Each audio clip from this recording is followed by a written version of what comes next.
മഴയിങ്ങനെ തകർത്ത് പെയ്യുക. നമുക്കിന്നൊരു യാത്രയുണ്ട്. വേറെ എവിടെയല്ല കേട്ടോ, അങ്ങ് ശബരിമലയിലേക്ക്. എന്താണെന്നറിയണ്ടേ? നമ്മുടെ കമ്മണിക്കുട്ടിക്ക് ചോറോട് പായുന്നു. മഴ തകർത്ത് പെയ്യുന്നെങ്കിലും പുള്ളിക്കാരി സന്തോഷവതിയാണ്. എന്താന്ന് വെച്ചാൽ എനിക്ക് തോന്നുന്നു അവൾക്കറിയായിരിക്കും ഇറങ്ങുമ്പോഴത്തേന് ഈ മഴയൊക്കെ മാറി നല്ല പ്രസന്നമായ കാലാവസ്ഥ വരുമെന്ന്. അതുതന്നെയായിരുന്നു ഞങ്ങളുടെ ഏറ്റവും വലിയ പ്രാർത്ഥനയും. അയ്യപ്പൻ വിളി കേട്ടെന്നാണ് തോന്നുന്നത്. അവിടെ തൊട്ട് അങ്ങ് ശബരിമല വരെയും നല്ല കാലാവസ്ഥയായിരുന്നു. നമുക്കെന്തായാലും പമ്പയിൽ തന്നെ പാർക്കിങ്ങിന് സ്ഥലം കിട്ടി. അല്ലെങ്കിൽ യാത്രക്കാരെ പമ്പയിലിറക്കി തിരിച്ച് നിലയ്ക്കൽ തന്നെ എത്തണമെന്നായിരുന്നു പോലീസിൻ്റെ നിർദ്ദേശം. ഇതാണ് നമ്മുടെ സ്വന്തം പമ്പാ നദി. ഇവിടെ കുളിച്ച് വസ്ത്രം മാറി യാത്ര തുടരാനാണ് നമ്മുടെ പ്ലാൻ.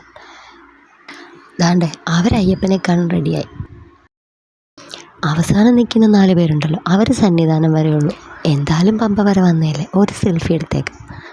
എൻ്റെ കമ്മണിക്കുട്ടിയും കറുത്ത വസ്ത്രധാരിയായി. അത് കഴിഞ്ഞപ്പോഴത്തേനും ആള് നിദ്രയിലായി. കൂടെ വന്നവർക്ക് വിശ്രമിക്കാൻ ഇതായേ ഉള്ളൂ ഇരിപ്പിടം കേട്ടോ. ഇതാണ് നമ്മുടെ പമ്പ ഗണപതി അമ്പലം. ശബരിമലയിൽ പ്രവേശിക്കാത്തവർക്ക് ഈ കാഴ്ചകളൊക്കെ ആസ്വദിച്ച് നമ്മുടെ ഗണപതി അമ്പലത്തിലേക്ക് പ്രവേശിക്കാം. അക്കൂട്ടത്തിലുള്ള കുറച്ച് കാഴ്ചകളാണ് കേട്ടോ ഇത്. കുറേ ചിത്രങ്ങളുണ്ട്. അതിനുള്ളിൽ നമുക്ക് പമ്പ ഗണപതി അമ്പലത്തിലേക്ക് പ്രവേശിക്കാം. അവിടെ തേങ്ങ ഉടയ്ക്കാനൊക്കെ സൗകര്യമുണ്ട് കേട്ടോ. അതൊന്നും ഞാൻ വീഡിയോ എടുത്തില്ല. ഇത് നമുക്ക് സ്ത്രീകൾക്ക്, കുട്ടികൾക്കായാലും കിടക്കാനും ഉറങ്ങാനും ഒക്കെ സൗകര്യമുണ്ട്. കുട്ടികൾക്ക് മാത്രമല്ല കേട്ടോ, ശബരിമല ദർശനത്തിന് വരുന്നവരായാലും ദർശനം കഴിഞ്ഞ് തിരിഞ്ഞെത്തുന്നവർക്കും എല്ലാം ഇവിടെ വിശ്രമിക്കാനിടമുണ്ട് കേട്ടോ. ഈ ഇരുമുടിക്കെട്ടിൻ്റെ സമയമാണ്. അവർ ഗണപതി അമ്പലത്തിൽ നിന്നാണ് ഇരുമുടിക്കെട്ട് എടുത്തത്. അതിനുള്ള ഒരു ഘട്ടം കൂടി പൂർത്തിയായി. അങ്ങനെ എല്ലാം റെഡിയായിട്ട് നിൽക്കാട്ടോ അയ്യനെ കാണാനായി. അങ്ങനെ അവർ യാത്ര തിരിഞ്ഞിട്ടുണ്ട്. എൻ്റെ അമ്മയും വല്യമ്മയാട്ടോ. ആൾക്ക് കാൽവേദനയൊക്കെ ഉണ്ടെങ്കിലും അവരിതെല്ലാം മറന്നാണ് പോകുന്നത്.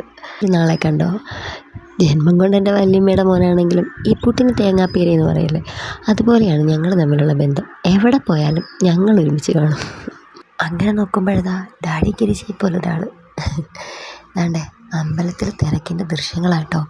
ഞങ്ങൾ ഏകദേശം 4-ാം തീയതിയാണ് പോയത്. അതായത് ഇടവ മാസത്തിലെ 4-ാം തീയതിയാണ് പോയത്.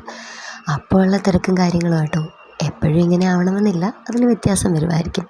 ഞാൻ ആദ്യമായിട്ടാണ് പോലെ കേട്ടോ. കമ്മണിക്കുട്ടി ചോറുണ്ണാനൊക്കെ റെഡിയായി നിൽക്കും കേട്ടോ. ഒരുപാട് കുഞ്ഞുങ്ങളുണ്ടായിരുന്നെന്ന് പറയുന്നത്, ഒരുപാട് പേര്. പക്ഷെ ഇതാണ്ടേ നോക്കിയേ, ചിലരൊക്കെ അങ്ങോട്ട് സൗണ്ട് എടുക്കാൻ തുടങ്ങിയിട്ടുണ്ട്. ഒരു ദീനരോധനം. അപ്പോഴേയും കൺമണിക്കുട്ടി ഇളകാൻ തുടങ്ങി. പുള്ളിക്കാരി നീണ്ട കരച്ചിലായി. പിന്നെ ചോറ് കൊടുപ്പിൻ്റെ തിരക്കായി. അങ്ങനെ എൻ്റെ കുഞ്ഞിക്കിളി എന്താ ഇങ്ങനെ നിൽക്കുന്നതെന്നറിയാമോ? താഴെ പമ്പ വെച്ചിട്ടേ കടലക്കറി വിളമ്പിയപ്പോൾ പറഞ്ഞു, ചേട്ടാ എനിക്ക് കടലക്കറി വേണ്ട, ചിക്കൻ കറി മതിയെന്ന്. എല്ലാവരും ചിരിച്ചു. പക്ഷേ കുഞ്ഞിക്കിളി മാത്രം ചിരിച്ചില്ല. പിന്നെ കാര്യമൊക്കെ പറഞ്ഞു കൊടുത്ത ആൾ റെഡിയായെങ്കിലും ഇപ്പോഴും ആ വിഷമം അങ്ങോട്ട് മാറിയില്ലെന്ന്. നമ്മുടെ പമ്പയും ശബരിമലയും തമ്മിലുള്ള ബോർഡറെന്ന് വേണമെങ്കിൽ പറയാം. അവിടെ ചെക്ക് ചെയ്തിട്ടാണ് കേട്ടോ നമ്മളെ അങ്ങോട്ട് കയറ്റി വിടുന്നത്. പിന്നെ കുഞ്ഞുങ്ങൾക്കൊക്കെ കയ്യിൽ മറ്റേ ബാഡ്ജ് വെക്കാറുണ്ട്, ഫോൺ നമ്പറൊക്കെ എഴുതിയിട്ട്. ഇൻ കേസ് കുഞ്ഞുങ്ങളെയൊക്കെ മിസ്സാവുകയാണെങ്കിലോ അങ്ങനെ, അതൊരു നല്ല കാര്യമാണ് കേട്ടോ. പിന്നെ അതിൻ്റെ സൈഡിലായിട്ട് കണ്ടോ, ഈ എൻഡിൽ വിമൻസിന് പേ ചെയ്ത് താമസിക്കാനുള്ള സൗകര്യം ഒരുക്കിയിട്ടുണ്ട്. ഇതാണ് നമ്മളെ ഡോളി സംവിധാനം കേട്ടോ.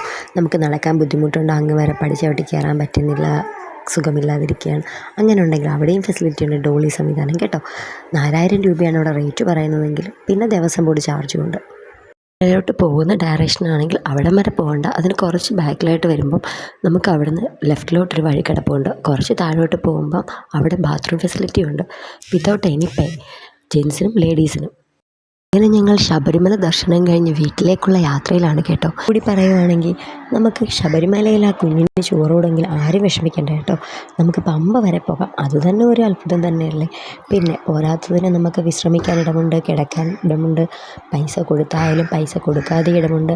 പൈസ കൊടുത്തില്ലെങ്കിൽ നമ്മൾ 2-3 ഷീറ്റൊക്കെ ആയിട്ട് പോയാൽ മതി, സുഖമായി വിരിച്ച് കിടന്നു. മൊബൈൽ ചാർജിങ് ഫെസിലിറ്റിയും അവൈലബിൾ ആണ് കേട്ടോ. ചാർജർ വേണം കേട്ടോ. ഇതൊക്കെ ഞാൻ ഈ തിരക്കില്ലാത്ത ഈ ദിവസങ്ങളിൽ പറഞ്ഞ കാര്യമാണ് കേട്ടോ. ഇതിലെല്ലാം വൃശ്ചിക സമയത്ത് ഒരുപാട് മാറ്റങ്ങളുണ്ടാവാം. ഈ യാത്ര ഇത്രത്തോളം മംഗളകരമാക്കി കാലാവസ്ഥയും നമുക്ക് അനുകൂലമാക്കി തന്ന് നമ്മളെ അനുഗ്രഹിച്ച അയ്യനെ ഒരു ശരണം വിളിയോടെ സ്മരിച്ചുകൊണ്ട് നമുക്ക് ഈ യാത്ര അയ്യന് സമർപ്പിക്കാം.